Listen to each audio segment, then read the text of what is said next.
اعوذ باللہ السمیع العلیم من الشیطان الرجیم من ہمزہ ونفخہ ونفثہ۔ سورہ بقرہ کی آیت نمبر 278 سے لے کر 281 تک اللہ رب العالمین فرماتا ہے، اے ایمان والو، اللہ سے ڈرو، اور اگر تم مومن ہو تو سود میں سے جو کچھ باقی رہ گیا ہے اسے چھوڑ دو۔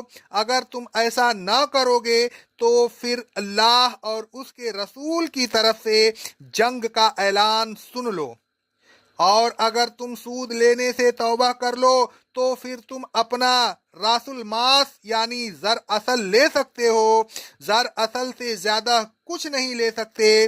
اس طرح نہ تم ظلم کرو گے اور نہ تم پر ظلم ہوگا، دونوں میں سے کسی کا نقصان نہیں ہوگا۔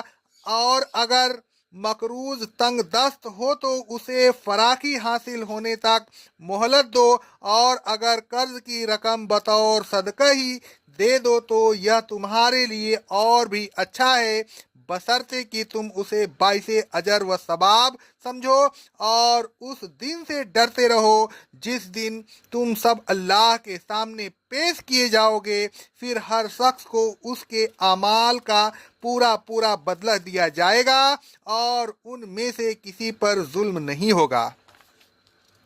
اوپر کی آیتوں میں اللہ تبارک و تعالیٰ نے سود کو مطلقاً حرام کر دیا، آئندہ سود لینے کی کوئی صورت باقی نہیں چھوڑی۔ ان آیت میں اللہ تبارک و تعالیٰ نے غیر وصول شدہ سود کو بھی چھوڑ دینے کا حکم دیا۔ اللہ تبارک و تعالیٰ فرماتا ہے، اتقوا اللہ وذروا ما بقی من الربا، اللہ تبارک و تعالیٰ سے ڈر جاؤ اور سود میں سے جو غیر وصول شدہ سود باقی رہ گیا ہے اسے بھی نہ لو۔ اگر تم صحیح معنوں میں ایمان لے آئے ہو تو تمہیں یہ کرنا پڑے گا۔ ایمان کا تقاضا یہی ہے کہ اللہ تبارک و تعالیٰ کے تمام احکام کے سامنے سر تسلیم خم کر دو، اس کے احکام کو برزا و رغبت بجا لاؤ۔ اگر کوئی شخص اللہ تبارک و تعالیٰ کے احکام کو تسلیم کرنے سے انکار کرے یا تسلیم کرے لیکن دل سے نہیں، یا اس کے احکام کو بجا لائے لیکن خندہ پیشانی سے نہیں، تو اس کا ایمان فریب النفس کے سوا اور کچھ نہیں۔ اس کو اپنے بے ایمانی کا جائزہ لے کر صحیح معنوں میں ایمان لانا چاہیے۔ حجۃ الوداع کے موقع پر رسول اللہ صلی اللہ علیہ وسلم نے فرمایا تھا، صحیح مسلم کی حدیث ہے، خبردار ہو جاؤ، جاہلیت کی تمام باتیں میرے دونوں قدموں کے نیچے پامال کر دی گئیں، جاہلیت کے زمانہ کے تمام خون میرے دونوں قدموں کے نیچے پامال کر دیے گئے ہیں، اب کوئی کسی سے بدلہ نہیں لے سکتا، اور سب سے پہلا خون جو میں اپنے خونوں میں سے معاف کرتا ہوں ابن ربیعہ بالحارث کا خون ہے، جس کو قبیلہ حزیل نے اس زمانہ میں قتل کیا تھا جب وہ قبیلہ بنو سعد میں ایام رضاعت میں دودھ پیا تھا، اور جاہلیت کے زمانہ کے تمام سود میرے دونوں قدموں کے نیچے پامال کر دیے گئے ہیں، اور سب سے پہلا سود جو میں باطل قرار دیتا ہوں ہمارے سود میں سے عباس بن عبد المطلب کا سود ہے، وہ پورا کا پورا چھوڑ دیا گیا ہے، اب کوئی کسی سے سود نہیں لے سکتا۔ الغرض سود کی تمام بقایا رقمیں حرام قرار دی گئیں، جو لیا جا چکا ہے وہ لیا جا چکا، اور جو نہیں لیا جا چکا وہ اب نہیں لیا جا سکتا۔ سودی کاروبار اللہ تبارک و تعالیٰ کو اتنا ناپسند ہے کہ خلاف ورزی کرنے والوں کے سلسلہ میں اللہ تبارک و تعالیٰ نے بہت سخت الفاظ استعمال فرمائی اور بہت سخت دھمکی دی۔ اللہ تبارک و تعالیٰ نے فرمایا، فَإِن لَّمْ تَفْعَلُوا فَأْذَنُوا بِحَرْبٍ مِّنَ اللَّهِ وَرَسُولِهِ، اگر تم سود لینے سے باز نہیں آؤ گے تو پھر اللہ اور اس کے رسول صلی اللہ علیہ وسلم کی طرف سے تمہارے لیے اعلان جنگ ہے، تم جنگ کے لیے تیار رہو۔ اسلامی حکومت میں سود کاروبار جاری رہے یہ نہیں ہو سکتا۔ اسلامی حکومت کا फर्ज है कि ऐसे लोगों को बागी करार देकर उनके खिलाफ सख्त कार्रवाई करे, और अगर फौज कसी की ज़रूरत पेश आ जाए तो उसमें भी कोताही न करे। फिर अल्लाह तबारक व ताला ने फरमाया, व इन तुम अगर तौबा कर लो और सूद लेने से बाज आ जाओ, फलकुम रऊसु अमवालिकुम, तो तुम अपना जर असल ले सकते हो, ला तजलिमू वला तजलमून, न तुम जुल्म करो और न तुम पर जुल्म किया जाए, न तुम्हारी हक तलफी हो और न कर्जदारों की दोनों एक दूसरे के हुकूक की निगहदाश्त करें और कोई किसी का नुकसान न करे।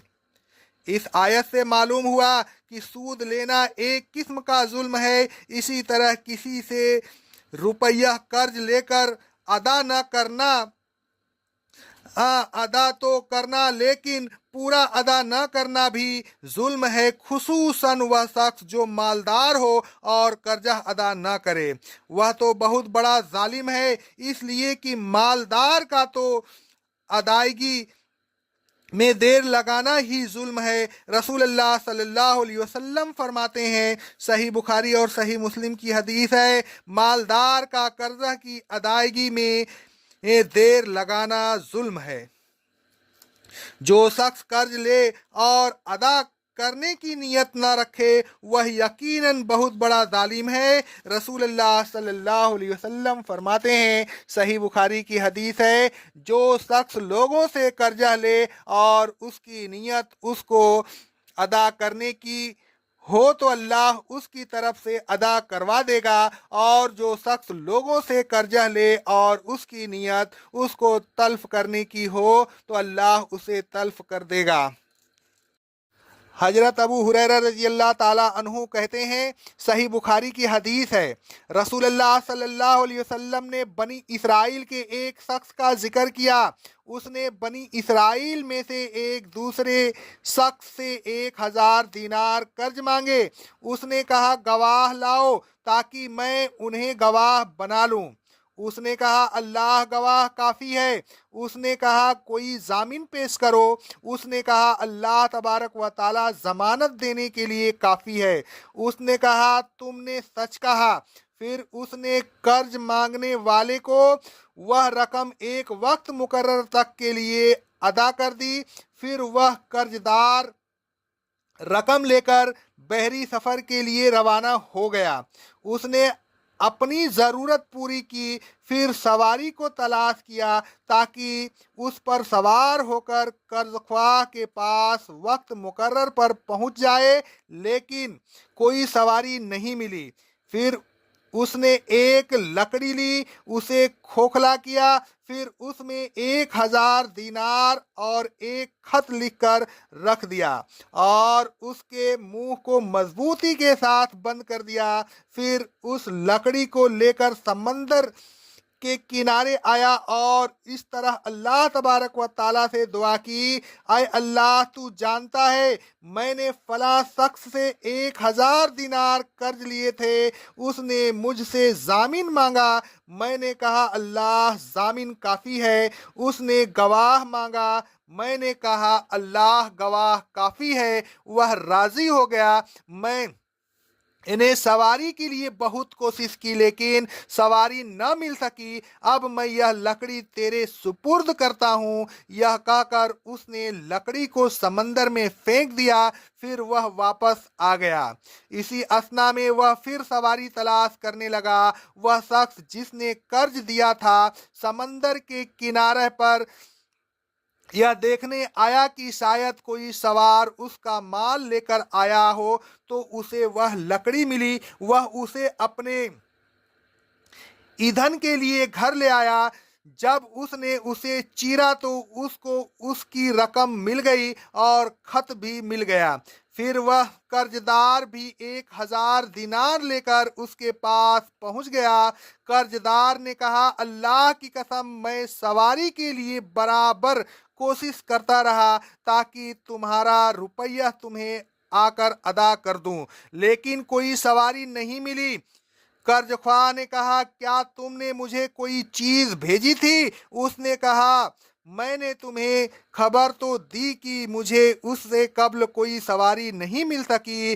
कर्ज ख्वाह ने कहा, बेशक अल्लाह ने तुम्हारी तरफ से वह रकम अदा कर दी जो तुमने लकड़ी में रख कर भेजी थी। अब तुम यह 1000 दिनार लेकर खुशी खुशी वापस जाओ।